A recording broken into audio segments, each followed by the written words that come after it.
على راديو ميد مشوارنا متواصل حتى لل 11 نحكيو 100% توريزم تو سويت 100% tourisme. 100% tourisme. رمضان ونحكيو على التوريزم زعما يجوز او لا يجوز يجوز شرعا ويجوز كي نحكيو على السياحه في رمضان. تعرف زينب كنا قلنا قبيله اللي صحيح تنقص الحركيه السياحيه في الشهر هذا في الدول الاسلاميه الكل معناتها ودول العالم العربي الكل، لكن ما زالت فما بعض الحركيه معناتها في النزل في الرحلات السياحيه في المطاعم. اي زاد اون بليس نعرفوا اللي احنا توا شهر افريل اللي باش يكون تقريبا النص الثاني من شهر رمضان في اول افريل هو مفتتح الموسم السياحي والا موسم الذروه لا سيزون تبدا في بدايه وغره شهر افريل. يعني تنطلق الموسم السياحي فعليا في شهر افريل اللي باش يصادف اخر ايامات رمضان. ومع العيد زاد باش ندخلوا في لي فاكونس دو باك في فرنسا وايطاليا وعده دول اوروبيه اخرى. هنا معناها اتساءل هل انه في العاده معناها عرفت انه التوريست استانسوا انه في رمضان ما يجوش لتونس، معناها جينيرالمون يعرفوا الدنيا مسكره، الحركيه باش تكون اقل، الجو والسهرات والكل باش تكون ماهوش كيما سير الايام معناها في بلادنا واحنا بلاد سياحيه. دونك فما ديما الفكره هذه عند وانتشرت الفكره هذه دونك فما اللي صايب البلاد كومبليتمون مسكره معناتها يقول لك انا كان نخرج في النهار باش نلقى كل شيء مسكر معناتها ما يعرفش اللي كومام يخدموا مثلا التوانسه ماهوش شهر عطله صحيح شهر نتاع عبادات وشهر اللي نصوموا فيه،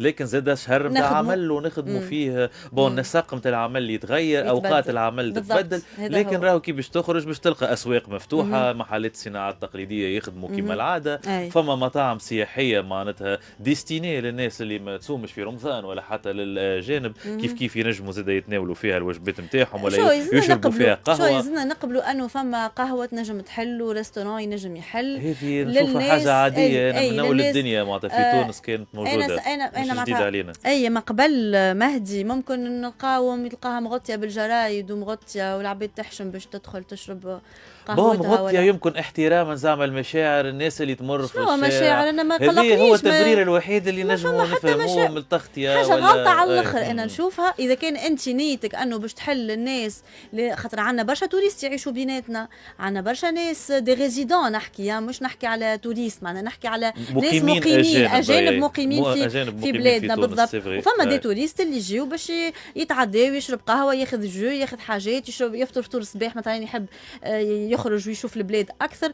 معناها علاش انا الحقيقه ضد انه تكون مسكره بالجرايد اللي باش يعمل حاجه باش يعملها معناها غطيت ولا ما غطيتش باش يعملها. معناها هي في وقت من الاوقات قبل وحكاوا لنا عليه معناتها بيتنا ما خلتنيش عليه قبل الثمانينات معناتها في الستينات والسبعينات كانت المقاهي مفتوحه في تونس بطريقه عاديه. هذه من عام 1980 وقتها خرجت القرارات هذه بصفه عاديه بصفه عاديه في عهد الحبيب بورقيبه معناتها الناس اللي مش صايمين يدخل يعمل قهوه على روحه، وفما حتى اللي يخرج بها في الشارع يتمشى في قبليه، وما كانتش فما الحكايه هذه. من بعد بشويه جات هالقرارات نتاع لازم تسكر المقاهي في الاحياء الشعبيه تحل في بعض المناطق المعينه، وحتى اللي يحل يغطي ويعمل سرايد وريدوات هي زايده حكايه التغطيه هذه ما حبيتهاش. التراس ممنوعين بيان سور زاد ما يقعدوش في التراس، هذا هو. لكن اللي حابين نفسروه معناتها اللي راهي تونس في رمضان مفتوحه، المطاعم المقاهي ينجموا يجيوا ينجموا يخرجوا ينجموا يحوسوا. الشعب التونسي معناتها منفتح على الثقافات والعادات الاخرى للشعوب الاخرى، معناتها يتقبل زاد الاجنبي بطريقه عاديه، ما عندناش معناتها مشكله معه. بلد سياحي منذ الخمسينات وهذه حاجه دخلت في التقاليد نتاعنا. السياحه تمثل 14% من الناتج القومي التونسي، وعملناه وشفناها معناتها كان ثاني مصدر للعمله الصعبه بالنسبه للاقتصاد التونسي، وحققنا ارقام كبيره حتى نحكيو عليها من بعد. معناتها هذا الكل يخلينا لازم نحطوا السياحه اون فالور، حتى كان شهر رمضان ما يسالش معناتها مش باش نسكروا شهر كامل او شهر مش شويه، لازمنا نخدموا صحيح تنقص الحركه، ما لازمنا نخدموا ونحضروا سيرتو للموسم السياحي اللي هو على الابواب. على الابواب الموسم السياحي 2024 حضرنا له ولا ما بديناش نحضره؟ تونس كل مره نحس روحنا وكانه قعدنا في روتار، كل عام نحس روحنا وكانه روتار، نفيقوا مخر شويه نقولوا اي تو عام الجاي نبداو من فيفري ومن مارس، اي تو عام الجاي نبداو، ومن بعد نعاودوا نعملوا نفس الروتار ونفس الشيء يعاود يصير.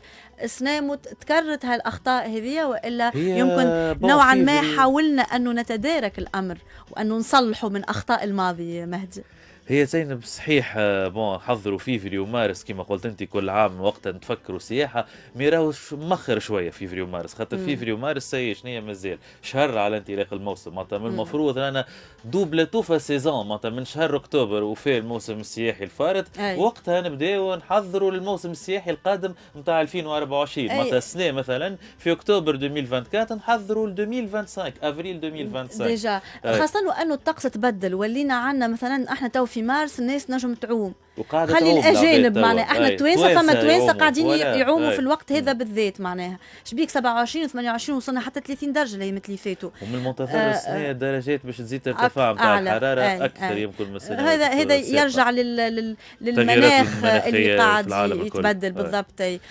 دونك حتى الاجانب كيف يجيو من مارس ومن فيفري نجموا يعوموا في طقسنا احنا، اذا كان يوالمهم الطقس هذا بالنسبه لهم اكثر بالنسبه لنا في تونس، وهذا لازم قدم حتى الموسم السياحي قدم بيان سور. الموسم السياحي قدم في فيفري، كانت فما عطله في العديد من الدول الاوروبيه وجاونا زاد العديد من السواح في شهر فيفري. عملنا كنا عملنا ارقام كبيره، خلينا نبنيو على الارقام هذه اللي عملناها في سنه 2023. وصلنا معناتها ل 8 مليون و800 الف سائح اجنبي جاوا لتونس في 2023. العائدات كانت تجاوزت 6.7 مليار دينار. تجاوزنا ارقام 2019 زينب اللي قاعده ديما ك 2019 نقيسوا بها ما قبل الكورونا، تجاوزناها عام في 2023 وعندنا مؤشرات ايجابيه بالنسبه ل 2024. يعني من المنتظر انه السنه هذه باش نتجاوزوا الارقام اللي حققناها في 2023. هذاك علاش لازمنا نحضروا مليح ونستعدوا للموسم السياحي. شنو هي اخر الاستعدادات اللي شفناها صارت معناتها في الاشهر الماضيه وفي الاسابيع القليله الماضيه؟ شفنا جلسات عمل مشتركه ما بين وزاره السياحه والصناعات التقليديه وكذلك وزاره البيئه. حكينا برشا على الجانب البيئي، على النظافه، على مالوريزمون الفينومين والله انا نشوفه اهم عامل معناها مهمه جدا، خاطر بالحق معناتها في مناطق سياحيه ولينا نشوفوا في الاوساخ، ما عادش نحكيو خارج المدن. قبل كنا نقولوا مداخل المدن يا مهدي وكي نخرجوا لبرا نلقاو الوسخ. اليوم لا، حتى الفيترين مسخه ولات راهي مداخل المدن كما قلت انت، وفي وسط المدن وداخل المنطقه السياحيه بجنب لوتيل ساعات نلقاو تراكم الاوساخ، نلقاو ساعات هكا فينومين تاع اللوتيل ساعات اي بجنب لوتيل مصب الزبده تلقاه من تالي محيط النزل معناتها. وفما فينومين زاد ما فهمناهش معناتها في العديد من المناطق. الناس اللي هم معناتها يخدموا على رواحهم ما عندهمش ذنب بما يرعى مثلا بالاغنام ولا بالابقار في منطقه سياحيه. هذه راهو برشا صور داولوها العباد في ياسمين حمامات، في سوسه، في العديد، في برشا بلايص سامحني، في منستير ناس تتعدى معناتها بالاغنام بالمعيز بالابل في وسط منطقه سياحيه، يستغلوا كل المناطق الخضراء هكا اللي موجوده شويه بحر الوصول. ولات حاجه عاديه، ما حد ما يكلمهم، لا رقيب لا حسيب. جوستومون قبل كانوا فما ما يخليوهمش سياحيه تخلطت المعطيات، يحبوا يوريوا للسائح اللي عندنا تنوع. بون من بين جلسات قبل كانت تمنع، سامحني، قبل كانت تمنع انه يدخل بالاغنام تاعو. مش معقول فما مناطق اخرى مخصصه معناتها للحكايه هذه معناتها كيما تتمنع كيما انا في حمامات توا ندخل بالاغنام في الشارع الحبيب في وقت من الاوقات نعرف اللي في مناطق في مدينه الحمامات تمنعت الكريطه وانها تتعدى من اي بلاصه كانت. الكريطه ما تمشي، كان في منطقه سياحيه حدها حد السواني، اما ما تمشيش في كياس رئيسي مهما صار، تعطل حتى حركه السير وحركه المرور. ومن بعد رجعت وليت نشوف برشا حتى اللي يلموا في الدبابز واللي يخدموا معناها في لمين الخبز والى دبابز ولاو يخرجوا على الكريطه ويدوروا على الكريطه. ما نعرفش هل هذا معناتها لازمنا نخليهم يمشيوا على خاطر هما يستقاتوا وقاعدين يخدموا على رواحهم، والا للجماليه كل هذا اللي تحكي فيه بكري لازمنا نمنعوهم. الحقيقه ما نعرفش شنو الموقف اللي نجم ناخذه. المصلحه العامه اهم من المصلحه الخاصه، وهي في وقت من الاوقات مالوغوزمون الدوله التونسيه ضعفت، لكن توا وقيت معناتها نشوفوا فيها وقفت على ساقيها ورجعت معناتها الاداره تتحرك وتخدم والوزارات قاعده تخدم. معناتها لازمنا توا نحسنوا هالنقاط اللي تراجعنا فيهم في وقت من الاوقات شويه للوراء. كيف زاد حكينا على جلسه العمل مع وزاره البيئه، صارت زاد جلسه عمل مع وزاره الصحه، ولهنا يسال معناتها السائل اللي يقول عليه علاش وزاره الصحه بالذات مدخلها في السياحه، نحكيو على السياحه الصحيه والاستشفائيه. وهذاك علاش كانت صارت معناتها في شهر فيفري جلسه عمل ما بين وزير السياحه والصناعات التقليديه ووزير الصحه. كيف كيف زاد جلسه عمل اخرى مع وزيره الشؤون الثقافيه السابقه. ونعرفوا زاد كيف كيف هوني نحكيو على السياحه الثقافيه، على المعالم التاريخيه والاثريه اللي لازم تلقى عنايه كبيره بها وفيها العديد من المشاكل، ولازم يصير ديما نقولوا تنسيق ما بين الثقافه والسياحه، مش كل حد يخدم وحده. فما حتى مهرجانات ثقافيه سياحيه كيف كيف زاد كانت محور الحديث خلال هذه الجلسه. وزاد كيف كيف صارت جلسه ما بين وزاره السياحه ووزاره التجاره تحدثوا فيها اكثر شيء على قطاع الصناعات التقليديه لتسهيل تصدير المنتوجات الصناعيه التقليديه للخارج، وحتى زاد لمراقبه المنتوجات اللي قاعده تجينا من برا. نحكيو سورتو على ليميتاسيون هذيك اللي قاعده تضر برشا بالمنتوج نتاعنا التونسي الاصيل اللي يلقى منافسه من بعد غير شريفه مع منتوجات قاعده تدخل من الصين ومن دول اخرى. هذه ابرز مسار ما بين سلطه الاشراف والوزارات الاخرى.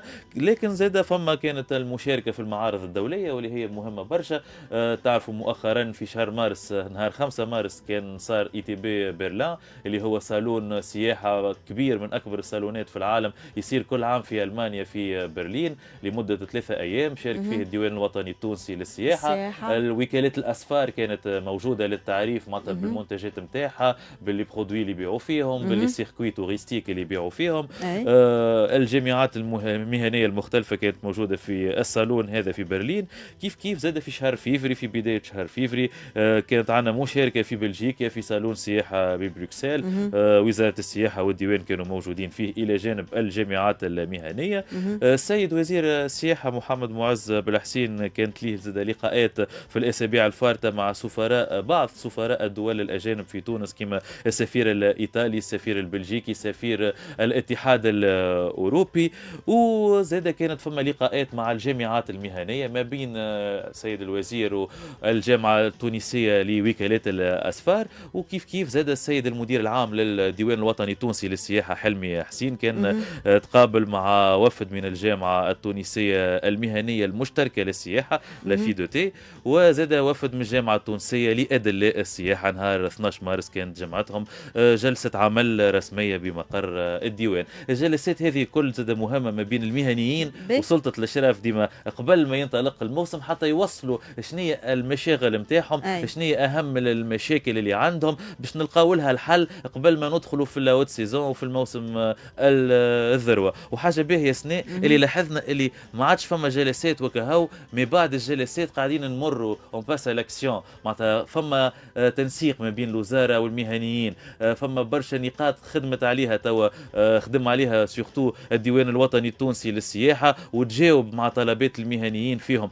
تتفكر زين كنا حتى حكينا نهار اليوم العالمي للدليل السياحي على حكايه البطاقات المهنيه اللي كل عام الجيد يمشي للمركز. ما فماش حاجه صارت في جرتها هذه. والله صارت حاجه هي صارت حاجه اللي وقتها قالوا لهم لازمكم تجيبوا شهاده طبيه كان من القطاع العام كهو. كانوا قبل يقدموها من اي طبيب معناتها يمشي يعدي وياخذ الشهاده الطبيه نتاعو. السنه طلع معناتها خرجت نوت سيرفيس لازم يمشيوا للسبيطار. وتعرف انت السبيطار اللي لازمك من الصباح وانت تسجل وتشد الصف معناتها تعدي نهار كامل براتيكمون. والوضعيه اللي فيها الصحه العموميه في تونس ما تتحملش ان نزيد نبعثوا لهم ناس اخرين ما همش مرضى لكن جوست باش ياخذوا وثيقه معناتها اجراء روتيني بسيط نجموا نعملوه في اي بلاصه والا نجموا معناتها حتى نتجنبوه كي تولي التجديد نتاع البطاقه مره كل 5 سنوات مش مره كل عام. الحاجه الباهيه اللي التجاوب اللي صار من الديوان الوطني التونسي للسياحه انهم نحاوا حكايه هذه الصحه العموميه. ينجم معناتها دليل يجيبها كما من القطاع الخاص كما من الصحه العموميه كما هو يحب، في انتظار انه سيقع مراجعه القانون المنظم للمهنه وبدات حاليا لجنه تشتغل عليه. يعني ان شاء الله مش باش تطول برشا وباش يلقاو حل في حكايه تجديد البطاقات المهنيه. انا مع انه يبقى من الصحه العموميه على خاطر العباد فما ناس بلا ضمير يا مهدي ويشريوا السيرتيفيكا من عند الطبيب بالفلوس، لكن مع انه تتجدد كل 5 سنوات. اللي يشري من عند الطبيب بالفلوس فما عماده اطباء وكي نشكوا فيه نجموا نشكيو بالسيد هذا وبالطبيب اللي باع له بالفلوس، اما مش على واحد نهز 1000 واحد يشدوا الصف في السبيطار. راك شفت انا حتى وحكاوا لي وبعثوا لي دي تيموانياج وبتصور راهم وصلوا يمشيوا 6 متاع الصباح للسبيطار جهوي مش لازم نسميه، يشد الصف باش يسجل ومن بعد يشد الصف الثاني باش يخلص ومن بعد يشد الصف مره اخرى باش يدخل للطبيب. في الاخر يدخل للطبيب يقول له تفضل ايش عندك باش مريض شنو يوجع فيك؟ لا راني جيت ناخذ شهاده طبيه باش نهزها نجدد بها اوراقي. لا احنا ما نعطيوش شهاده طبيه لهنا، احنا نداويو المرضى ورمشي للسبيطار الفلاني يعاود يخرج من غادي وبرا يعاودك السيركوي هيك الكل نتاع الصف في السبيطار الاخر. السبيطار الاخر يقول له رانا ما نعطيوش شهاده طبيه احنا كيك انت ها وجهك اصفر سعيجه خان برا عمل لي تحليل معناتها مسكين عدى نهارين 3 ايام يدور ولا من سبيطارات وتحاليل وواحد وها وجهك اصفر وها يظهر يطيح لك تونسيون. علاش معناتها هذا الكل معناتها يخسر خدمته يخسر وقته. توا رمضان وناس صايمه ودنيا سخونه الايامات الاخرى معناتها بالحق تعبنا العباد شويه. اوروزمون الحاجه الباهيه اللي سلطه الاشراف تجاوبت مع الدوموند هذيا ورجعتها من القطاع الخاص والعام. اللي يحب يمشي للعام يمشي، اللي يحب يمشي للخاص يمشي. في انتظار كما قلت انت تصير مراجعه القانون كي تولي مره في الخمس سنين، مرة في الخمس سنين نهار في العام ما يمشي للسبيطار وقتها ما يقلقش. اما كل عام نفس المعبوكه هذا هو اللي حبينا احنا نحكيو عليه. اوروزمون فما تجاوب من الديوان الوطني التونسي للسياحه، واحنا كي واحد يعمل حاجه باهيه نشكروه مانيش معناتها موجودين باش نقولوا راهو زاد كيف كي نلقاو نقطه ايجابيه نحطوها اون فالور ونحكيو عليها. هنا باش نرجع بعض الجلسات اللي صاروا بخصوص الموسم السياحي 2024 مهدي، فما اشاير متاع بعض الاجراءات اللي لازمها ياخذوها والا جوست جلسات توفى الحكايه معناها؟ هي جلسات هذه خرجوا فيها بمقترحات وتوصيات معناتها باش يشتغلوا عليها الوزارات والادارات المعنيه بالطبع. لشكون توجهوا بها؟ بالنسبه لوزاره البيئه في مثلا في الفينومين هذا نتاع الاوساخ الظاهره معناتها هذه اللي قاعدين نشوفوا فيها نتاع تراكم الاوساخ. يعني هي تعرف الناس الكل اللي هي المسؤوليه الاولى للبلديات في وقت من الاوقات. تعرف البلديات مرت بظروف صعيبه كانت حتى مش موجوده البلديات. توا موجوده البلديات وقاعده تخدم في انتظار انه تصير زاد الانتخابات نتاع المجالس البلديه. خاطر توا فما مسيرين والله حتى المسيرين قاعدين يخدموا على رواحهم. ولا المسير اللي يحب يخدم عنده الامكانيات وينجم يخدم على روحه ومن المنتظر انهم معناتها يتحركوا توا كيف اللي يلقاو حلول. ممكن الصعوبه يا مهدي في انه يكون فما مسير هو انه ما ينجمش نقولوا احنا يضرب على الطاولة على حاجات معينة وإلا ياخذ قرارات بخصوص إزالة أو تدخل مع مثلا يكون استعجالي في حاجة معينة. يمكن هذا وين لازم يكون فما رئيس بلدية على كل بلدية. المسير معناها يدوب يسير فوالا معناها شوية شوية يتبع، ولكن فما بعض القرارات الصعيبة اللي ما نجمش ياخذها المسير. ما نجمش بسهولة تامة يهز تليفون ويكلم الوالي ويقول له راهو عنا وهكاك ينجم الوالي يتدخل. معناها شوف ساعات نقولوا هيك ماشيه بطبيعتها، مش لازم يكون فما مسؤول كبير اللي باش ولكن هي ماشيه ماهيش ماشيه راهو هي تشد في روحها بالعكاز معناها. لكن رئيس البلديه معناها كل واحد عنده البوست نتاعو ولا منتخب ولا معين لازم يعني تراجعت انا قلتها ولكن تراجعت خاطر نشوف حاجات انه ما ينجموش ياخذوا قرارات. هالمسيرين هذوما صحيح ينجم يشد الامور هكا شويه انتقاليه، ولكن باش ياخذ قرارات كبيره في منصب معناها حساس كما هذا ما ينجمش ياخذوا للاسف. والله يمكن وهكاك فما تقول لي ما ينجمش يحط لا تحسم قرارات ياخذ زين.